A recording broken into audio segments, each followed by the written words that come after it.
चल रहा है, आपके पानियों के मसले के ऊपर आपको परेशान करता है। आप हमारे इंडियन मुस्लिम्स को देख लें, स्पेशली कश्मीर का जो इशू है, अगर हमारी गवर्नमेंट उसको पसे पुष्ट डाल देगी, बैक फुट पे ले जाएगी, तो फिर वो कश्मीरियों के साथ नाइंसाफी होगी जो हमने 70-80 साल उनके लिए स्ट्रगल की है पाकिस्तान ने। क्योंकि हमारा आर्च राइवल है और कोई भी चीज में रंग में भंग डालने का वो मौका नहीं छोड़ता।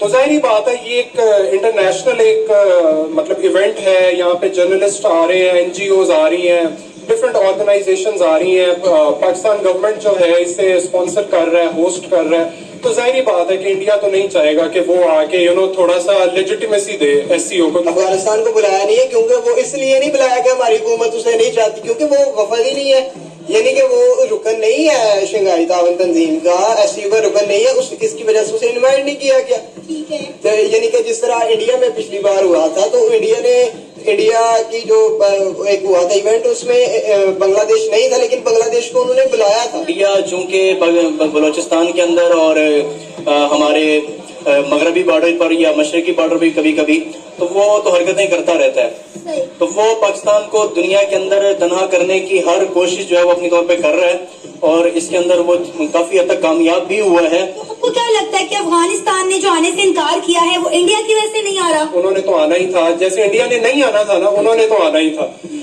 मजा तब आता कि जब शी जिनपिंग आते, चाइनीज प्रेसिडेंट आते, तो चलो कोई मतलब मेन कोई आपके जो इंफ्रास्ट्रक्चर प्रोजेक्ट्स हैं, कोई सीपेक के फेज 3 पे, फेज 2 पे बात होती है। इंडिया जाएगा तो कितना आगे जाएगा? इंडिया का मुकाबला तो चाइना के साथ है। इंडिया भी दुनिया की जो है वो उसे कम्पीट किया उसने यूके को, अभी उसके पास सामने जर्मनी है, फिर जापान है, फिर चाइना, फिर अमेरिका।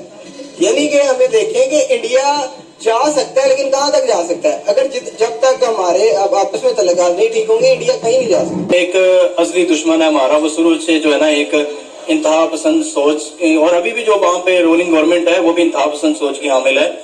तो पाकिस्तान का ये बहुत अच्छा इनिशिएटिव है, अगर वो दुनिया को लीड करता है इकोनॉमिकली, यहाँ पे हमें होस्ट करता है, दुनिया के ममालिक यहाँ पे आते हैं, तो तिजारत की राहें खुलती हैं, फ्रेंडशिप और सिक्योरिटी के मामला जो हैं वो बेहतर होते हैं।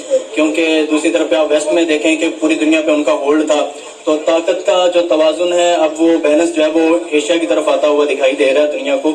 तो ज़ाहिर पाकिस्तान का रोल बहुत इंपॉर्टेंट है इसके अंदर, क्योंकि पाकिस्तान ऐसी स्टेट है जो नजरिए के ऊपर बनी है, जो अपने वजूद किसी मकसद के ऊपर लेकर आई है, ये दूसरे मुल्कों की तरह नहीं है। तो पाकिस्तान का रोल तो बहुत इंपॉर्टेंट है इस सारे सिनेरियो के अंदर। तो जहाँ तक इंडिया के मामलात हैं, इंडिया चूंकि बलोचिस्तान के अंदर और हमारे मगरबी बॉर्डर पर या मशरकी बॉर्डर भी कभी कभी तो वो तो हरकतें करता रहता है, तो वो पाकिस्तान को दुनिया के अंदर तनहा करने की हर कोशिश जो है वो अपनी तौर पे कर रहा है, और इसके अंदर वो काफी हद तक कामयाब भी हुआ है। आपको क्या लगता है कि अफगानिस्तान ने जो आने से इनकार किया है वो इंडिया की वजह से नहीं आ रहा? मैं नहीं समझता कि अफगानिस्तान पर इंडिया का कोई होल्ड है इस तरह का। अफगानिस्तान की पॉलिसी कुछ और हो सकती है, क्योंकि देखें इस वक्त हम उम्मत मुस्लिमा के अंदर जो फलस्तीन का मसला है वो बहुत हाईलाइटेड है, और वहाँ पे आपने बिल्कुल अरब को जो है वो तनहा करके रख दिया है। आप ना उनका माली ताउन कर रहे हैं ना जानी ताउन कर रहे हैं, तो पूरी अरब को आपने तनहा करके रख दिया। जो फलस्तीन के इर्द गिर्द के लोग हैं वो भी अपने आप को बचाने में लगे हुए हैं। तो अफगानिस्तान चूंकि अभी आज़ाद हुआ है 2020 के अंदर, तो अभी उनको स्टेबल होने में टाइम चाहिए।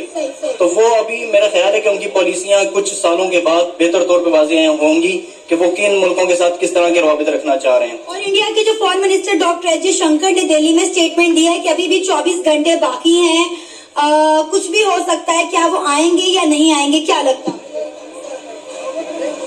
देखें ये तो पाकिस्तान का और इंडिया का ये गवर्नमेंट लेवल पे मामला है। अभी तो जो गवर्नमेंट इस वक्त हमारी रूलिंग गवर्नमेंट है पाकिस्तान की, ये तो काफी इंडिया की फेवर में समझी जाती रही है।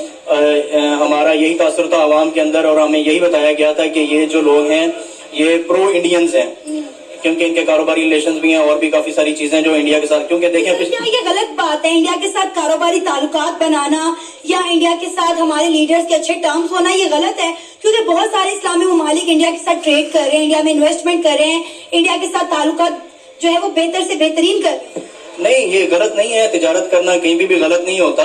आप पूरी दुनिया में किसी भी मजहब के साथ जो है किसी मुल्क के साथ भी तिजारत कर सकते हैं, लेकिन इंडिया जो है वो आपके पिछले मुआहदे जो है उनको तोड़ के चल रहा है। आपके पानियों के मसले के ऊपर आपको परेशान करता है, آپ ہمارے انڈین مسلمز کو دیکھ لیں, اسپیشلی کشمیر کا جو ایشو ہے, اگر ہماری گورنمنٹ اس کو پس پشت ڈال دے گی, بیک فٹ پہ لے جائے گی, تو پھر وہ کشمیریوں کے ساتھ ناانصافی ہوگی. جو ہم نے 70-80 سال ان کے لیے اسٹرگل کی ہے, پاکستان نے پورا ایک نظریہ رکھتا ہے پاکستان اس کے بارے میں, چونکہ ہم اس کو قائد اعظم کے قول کے مطابق شہرک بھی اپنی مانتے ہیں, تو وہ کشمیر ایشو بالکل بیک فٹ پہ چلا جاتا ہے. اور کشمیر ایشو کے اوپر جب بھی مذاکرات کی بات ہوئی ہے, ٹیبل ٹاک کی بات ہوئی ہے, تو انڈیا بیچ سے کس کا ہے, اور اس نے کوئی نہ کوئی ایسا کام کیا جس کی وجہ سے مذاکرات خراب ہوئے ہیں.